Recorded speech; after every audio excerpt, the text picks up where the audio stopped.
సనాతన ధర్మానికి జరుగుతున్నటువంటి అతి ప్రమాదకరమైనటువంటి విషయం ఏంటి అంటే సోషల్ మీడియాలో కొంతమంది ఆడవాళ్ళు ఉంటారు. అందరూ అని కాదు సుమా, కొంతమంది ఉంటారు. వాళ్ళు మన ధర్మంలోనే ఉంటున్నట్టుగా నటిస్తూ ఇతర ధర్మాలకి సంబంధించినటువంటి లక్షణాలని కూడా మన ధర్మాల వాళ్ళకి చెప్తూ ఉంటారు.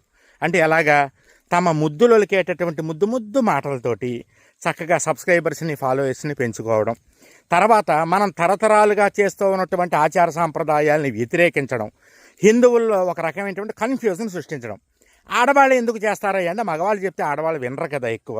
అందుకని ఆడవాళ్ళు చెబితే ఆడవాళ్ళలోనే కన్ఫ్యూజన్ క్రియేట్ అయ్యి మన వాళ్ళు నెమ్మదిగా బ్రెయిన్ వాష్ చేయించబడి ఇతర ధర్మాల వైపు ఇతర మతాల వైపు ఆకర్షించబడడం, ఇది వాళ్ళ టార్గెట్ అన్నమాట. కాబట్టి ఇలాంటి వాళ్ళ జోలికి వెళ్ళామనుకోండి, వెంటనే 10 మంది వచ్చేస్తారు. అదే ముఠాలో ఉంటారు సీక్రెట్ ఐడియాలతోటి. వాళ్ళు వచ్చేసి ఎంతసేపు ఆడవాళ్ళ మీద టార్గెట్ చేస్తావా, నీ బతుకింతేనా అని చెప్పేసి అని టార్గెట్ చేసేస్తారు. అందుకని చాలామంది ఏం చేశారంటే ఈ ముఠాన్ని బయట పెట్టాలని చూసినా సరే ఈ టార్గెట్లకి భయపడి వెనక్కి వెళ్ళిపోయారు. ఆ విషయం నాతో చాలామంది చెప్పారు.